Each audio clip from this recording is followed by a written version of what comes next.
What up, cucks? It's your boy, the Hater, and I'm over here in the parking lot because I forgot my car keys and I didn't want to go home without doing a video for y'alls. So apparently, sometime this last weekend, I've been extremely busy, but I don't think this is why I missed like the AEW pay-per-view. I don't even know what it's called. You know what I'm saying? I completely missed it. It was Sting's last match. Now, when I say I missed it, I mean it just completely went by without me even noticing it was happening. Of course, I wasn't going to watch it. I mean, it seems like a complete waste of time. And I think this very, very small amount of anecdotal evidence is all we need to pretty much just say it like it is. It's over. AEW, it's done. You know what I'm saying? Like, to the point where people like me who watched the first episode and watched for several years don't care at all, to the point where I don't even know what's happening.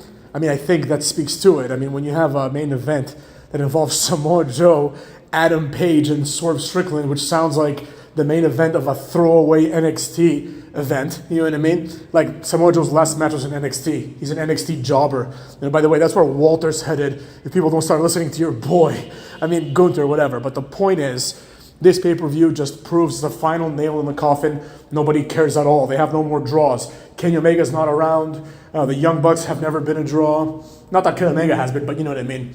Obviously, Cody and CM Punk are gone. So there you have it. I mean, let's be real, but let's also go over this card. What was it called? AEW Revolution, it looks like. I just wrote AEW on my phone, and Revolution came out. So there you have it. But the idea here is as follows, right? We're going to go over everything and kind of talk about whether any of this was worthwhile. In my personal opinion, it was not. But what can you do, right? I'm not the one who makes the rules around these parts. So let's go over all the matches one by one. First, okay, we have a pre-show match. We have several pre-show matches. The Bang Bang Scissors Gang, which is pretty much just a dead concept already. Let's be real, the Bullet Club just died without any bang, right? You expected the Bullet Club to end with some sort of like, you know, big time storyline, but they just ended with a bunch of jobbers going to AEW, and then in New Japan, there's like 5 factions that make up the Bullet Club, so this is pretty much done. They beat the Bang Bang Scissors Gang, which is Max Caster, Bowens, Billy Gunn, and the other Gun Boys, as well as Jay White, beat Jeff Jarrett, Satnam Singh, who apparently is still employed, Jay Lethal, Willie Mack, Private Party. That just sounds like a horrible match. Anyways, after that, we had Chris Statlander versus Willow Nightingale, defeated Julia Hart and Blue Sky, or Sky Blue rather. I don't know who those people are for the most part, so I don't really give a rat's ass. Then we had Christian Cage. I didn't know he was even on this show. Christian Cage defeated Daniel Garcia. Wow, that really screams a pay-per-view match to me. That seems like something you would get for free on AEW Dynamite, but here we are. Eddie Kingston beat Bryan Danielson. Apparently that was also a match. I didn't know that was happening at all. And it says here on Wikipedia that since Danielson lost, he had to shake Kingston's hand. Wow, what a crazy stipulation. You lose the match, you have to shake the hand, the probably unwashed hand of Eddie Kingston. It is what it is. Wardlow beats Jericho, Powerhouse Hobbs, Archer, Magnus. That was Magnus. Is Magnus Bruce Magnus? I don't know. No, apparently it's a Mexican wrestler called Magnus. Wow, I mean, with Magnus in there, not Brutus Magnus, not, Nick Aldis, but just Magnus. Some other guy named Magnus was in this match. Powerhouse Hobbs won. He gets an AEW World Championship match. I don't know how this is going to play out. He's probably going to give it to Adam Cole because, let's face it, Wardlow is a lackey for life. You know what I'm saying? You heard it here first. He's going to give it to Adam Cole if he hasn't already, cucks. Then we had Roderick Strong beating Orange Cassidy for the Jobber title. Who cares? This also feels like the NXT mid-card title, the U.S. title, whoever has it now, right? Because Roderick Strong was that level of wrestler in NXT, and he's that level of wrestler here. So there you have it. Then the Blackpool Combat Club, Castagnoli and Moxley beat FTR. Who gives a shit? Timeless Tony Storm beat Deonna Purrazzo. I couldn't care less who wins or loses. Will Ospreay, who is a new signing, I believe, defeated Konosuke Takeshita. Konosuke Takeshita is great because he's just this perpetual Japanese jobber. You know what I mean? Like, he's not going to ever accomplish anything in AEW. He's never going to become like AEW champion, but he's just there, and we have to pretend that he has some sort of potential. Then we had Samoa Joe beating Swerve Strickland and Adam Page by submission. I don't know who he tapped out. Probably Adam Page. I couldn't care less, right? This is two cruiserweights and an X Division guy who was relevant 20 years ago. So there you have it. And then finally we had Sting and Darby, who I don't think has been on TV for like 3 months. Sting and Darby versus the Young Cucks in a Young Cuck match for the AEW Tag Team Championship. This was Sting's retirement match, so Sting retires as an AEW Tag Team Champion. I think that's a good idea, like just give this man something. I mean, he didn't really contribute to AEW, but he is a legend. And now that they don't have Sting either, it's like, what do they have? Nobody cares at all, you know what I mean?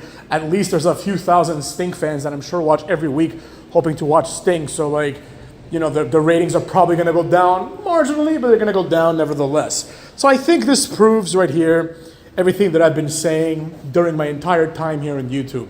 AEW is a complete mess. This feels like a TNA card, but from the bad days of TNA, not now where TNA is like kind of decent, and definitely not when TNA was on top, right? That's the problem with AEW. AEW will never have a TNA moment, right? AEW will never feel like they've ever been a real competition to WWE. It's never gonna give you that vibe, right? You're never gonna think, what if one day, right? I'm not saying that when TNA was around, everyone was saying, oh my God, TNA, like, they're going to surpass Raw. Nobody really thought that, right? But everyone kind of had this feeling of like, what if? What if, for example, they beat ECW in ratings or they beat SmackDown in ratings? Like, what if, right? Because they were close.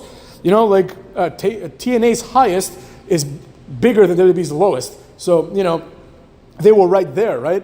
But AEW is just never will be because, I mean, at this point, they're like 5 years old. Like, TNA in 5 years was like, everyone was talking about TNA in 5 years. You had new stars, AJ Styles, Daniels, eventually Samoa Joe. You had like legends that were still relevant, right? Because it was still close to the Attitude Era. So people like Jeff Jarrett, Sting, all these people that were big during that time, during the 90s and the early 2000s, were still big, a few years after. But now it's like, it's been 5 years. Like Sting has been in AEW for like 3 years. He's had like 12 matches and nobody cares, obviously. Right? They've made 0 new stars like Wardlow and Luchasaurus, like periodically will win something and then they'll just go back to lackey mode and just give it to the lackeys, to their masters, like good dogs. War Dog, more like a lap dog, am I right?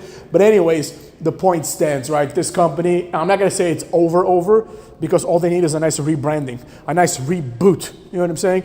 Like instead of having a big announcement every week, how about have one more big announcement and just say we're doing a complete reboot? No, there's no more champions. Everybody's done, right?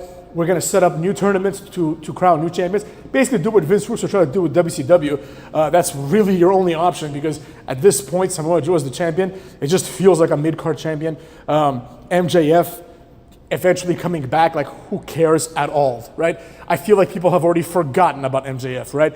And honestly, I do feel like if he goes to WWE, he might have like a Jade Cargill type run because let's be real, like MJF has Bobby Roode written all over him. Not TNA Bobby Roode, but NXT Bobby Roode, where he's gonna go there, pretend he's making a big deal.